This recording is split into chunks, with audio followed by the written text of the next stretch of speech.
It seems like there's more news every single day around the world that distracts us from what's happening in our own homes. Remember that what happens in your house is always more important than what happens in the White House. But in a time when the headlines are full of all kinds of new news stories and falling red tape, there seems to be one old friend that still remains silent, unless you, of course, just like the sound of silver. That, of course, is metals, my friend. Ticker tapes are all over the place. Now, the scholars over at the Wall Street Journal, which we read all the time, they're pointing to the Second American Renaissance and the strengthening dollar, but there's always a page 2 back there. According to the latest World Gold Council quarterly review, official gold reserves have hit a 40-year high as of spring. They aren't just buying gold in Beijing and Budapest.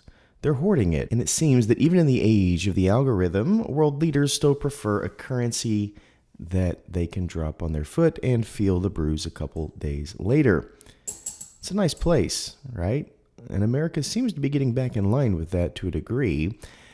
And then there's my favorite, silver. They used to call it the devil's copper. Many of you were around when they did so, because it was so hard to pin down. But in this year of 2026, we see echoes of what we saw at the end of last year. You saw it and I saw it. Silver found a new job, and that job had a huge demand.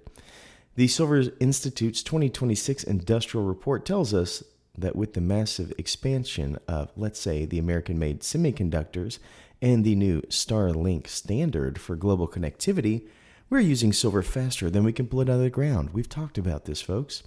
I suppose it's a bit of cosmic irony. We spent billions of dollars to put high-tech satellites into the heavens, only to find out that they won't talk to each other unless they are coated in the same shiny stuff that your and my grandmother use for her tea sets.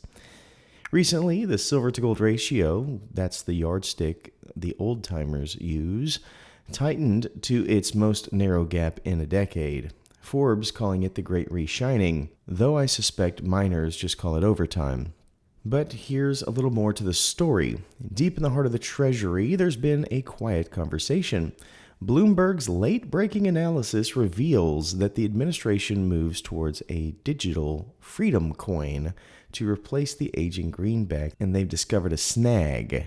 To make a digital currency trusted in a world of hackers and deepfakes, you're going to need a physical anchor.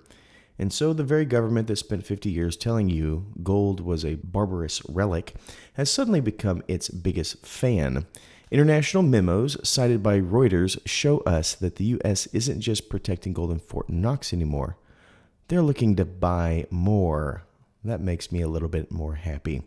It turns out, in a world of high-speed fiber optics, AI chatbots that write poetry, and rockets that land themselves on a dime, the most modern thing you can own is a heavy, cold bar of metal that hasn't changed much since the days of Solomon.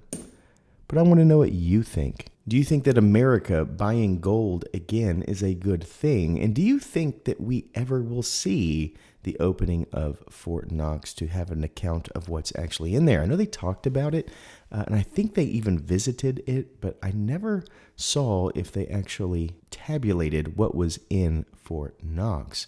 I think that would be a nice thing. Maybe you do too. But that is what we have for you today. Just a little update on where we are in a couple of macro news movements within metals. Thank you so much for watching, and as always, please remember to stay classy and current with the culture of currency.